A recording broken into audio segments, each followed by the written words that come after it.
No vídeo passado, nós subimos os graus do conhecimento em Aristóteles. Hoje chegamos a um ponto decisivo, a arte e a ciência. As duas alcançam o universal, mas não do mesmo modo, e dessa diferença pode nascer uma pergunta incômoda. Quem tem medo do universal? Para que eu possa responder a esta pergunta, antes é preciso entender o que é a arte, o que é a ciência e o que é o universal. Aristóteles procede aqui do particular ao universal. Vamos começar com uma comparação. Deixa eu usar um exemplo para facilitar. Imagine que 3 padeiros trabalham na mesma padaria. O primeiro padeiro faz pães há 20 anos, sabe que se deixar a massa descansar 1 hora fica bom. Mas se alguém perguntar por quê, ele diz: não sei, sempre fiz assim. Já o segundo padeiro aprendeu que todo grão de trigo precisa descansar para o glúten se desenvolver. Já não fala só do seu pão, fala de pães em geral. Ele captou o universal, a regra que vale para todos os casos parecidos. O terceiro padeiro sabe o que o glúten é e por que ele se forma, qual a reação química acontece, porque o calor age assim na proteína. Não precisa fazer pão para saber disso, ele entende a causa. Ou seja, o primeiro padeiro se baseia em sua experiência de 20 anos de trabalho, ele sabe por experiência. Ele poderia dizer: eu faço assim e fica bom, dá certo. O segundo padeiro aprendeu a técnica ou a arte de pães em geral. Ele poderia dizer: pão feito assim sempre fica bom. O terceiro padeiro representa a ciência. Ele poderia dizer: pão fica bom por causa disso e eu sei o porquê. Aqui eu usei o exemplo de 3 padeiros, mas Aristóteles usa um exemplo parecido, mas sobre medicina. Ele era filho de um médico chamado Nicômaco. Ele cresceu num ambiente que praticava e discutia a medicina. Vamos ao exemplo utilizado por Aristóteles. Uma mãe de família sabe tratar as enfermidades de seus filhos, mas ela não sabe mais que o enfermeiro. No entanto, poderíamos dizer que o enfermeiro não sabe mais que o médico. Seria correto dizer que tanto a mãe de família quanto o enfermeiro reconhecem os sintomas e sabem qual o tratamento, mas somente o médico sabe explicar a natureza da enfermidade e o porquê do remédio. A diferença está no tipo de universal. A mãe permanece no particular, o enfermeiro alcança o universal prático e o médico alcança o universal causal, e é por isso que só ele possui a ciência no sentido pleno. O enfermeiro sabe o que fazer, mas não entende completamente o porquê. Ele conhece a regra, como febre mais tal sintoma igual a esse remédio, mas não entende a biologia por trás disso tudo. O médico não. Ele sabe por que a febre ocorre, como o remédio age no corpo e qual é o mecanismo. Veja a tabela comparativa que compara os exemplos utilizados. Na primeira coluna temos os personagens, na segunda coluna o nível aristotélico e na terceira coluna o que cada um sabe. A mãe de família, ela está no nível da experiência. Ela sabe os casos particulares acumulados e por isso ela diz: sempre que meu filho tem isso, faço aquilo. Já o enfermeiro, ele está no nível da arte. Ele conhece o universal prático. Ele poderia dizer: este tipo de sintoma exige este tratamento. Já o médico, ele está no nível da ciência. Ele sabe o universal com causas. Ele poderia dizer: este sintoma ocorre por esta razão e o remédio age assim por quê? Essa é a estrutura que Aristóteles descreve. Agora vamos entender melhor o que ele quer dizer com arte. Aristóteles usa a palavra grega tékne, que os tradutores costumam verter por arte, mas não no sentido de pintura ou de música. Arte aqui significa o que hoje chamaríamos de conhecer a regra certa para fazer algo bem feito. Já a ciência é definida como o conhecimento das causas e dos princípios primeiros das coisas. Uma das diferenças entre ciência e arte está em o que cada uma ensina. A arte ensina como fazer e a ciência ensina por que é assim. Ou seja, a ciência ensina o porquê. A diferença está em que a ciência conhece as causas primeiras, não apenas como fazer, mas por que é assim. A ciência conhece por si, não tem uma utilidade como a arte. A ciência trata do necessário e a arte trata do contingente, daquilo que é produzível. Aqui eu trouxe uma segunda tabela que compara a arte e a ciência. Na primeira coluna nós temos a arte. Pelo grau, a arte é o conhecimento superior à experiência. E a ciência, pelo grau, ela é conhecimento supremo ou sabedoria. Aristóteles trata como equivalente conhecimento, sabedoria e ciência. Também pelo tipo, a arte é um saber prático produtivo e a ciência é um tipo de saber teórico contemplativo. Pela utilidade, a arte busca o útil ou o agradável. A ciência busca a verdade, não num sentido prático, mas num sentido inútil. E um exemplo de arte que a gente poderia utilizar seria a engenharia, a medicina e a culinária. E um exemplo de ciência que poderíamos mencionar é a matemática, a lógica, a metafísica.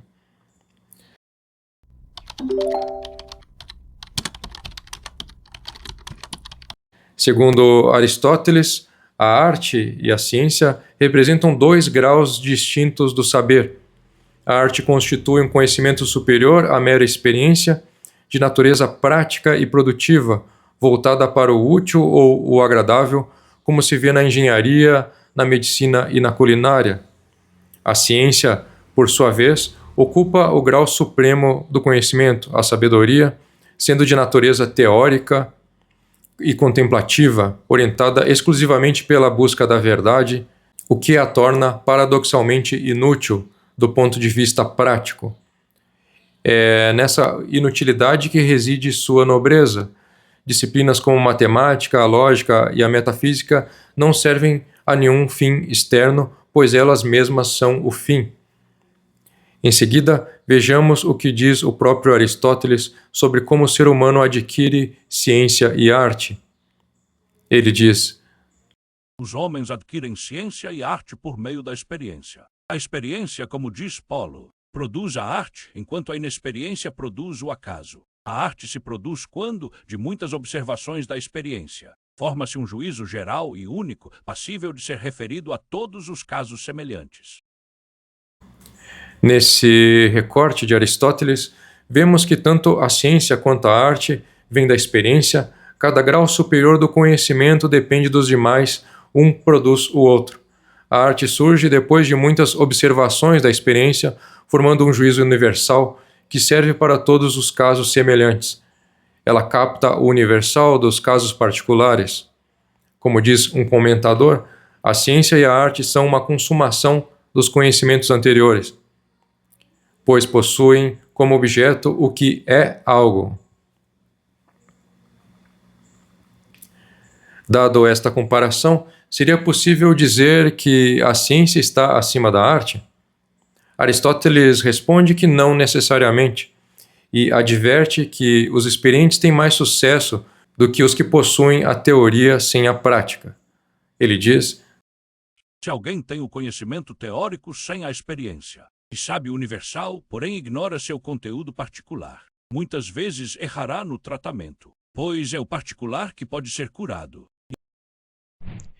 Se é preciso escolher entre teoria e experiência em um caso prático, estando estas separadas, é preferível a experiência. Por exemplo, uma mãe com um filho doente não hesitaria em escolher a cura concreta de seu filho ao invés de uma exaustiva análise das causas de sua doença.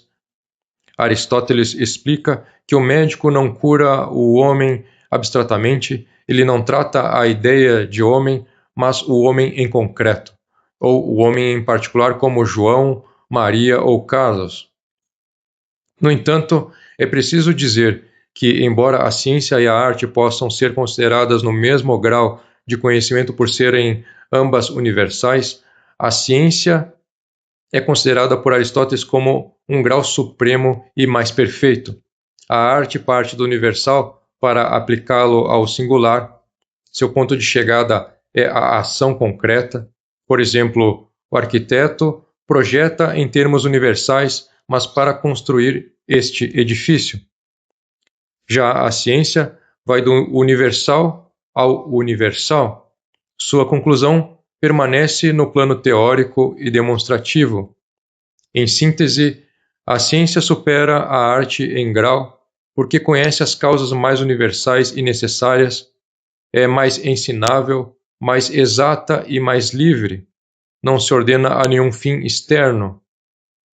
A arte, por sua vez, supera a experiência, mas a perfeição do saber está na sabedoria, que é a ciência das primeiras causas, o grau supremo acima de ambas.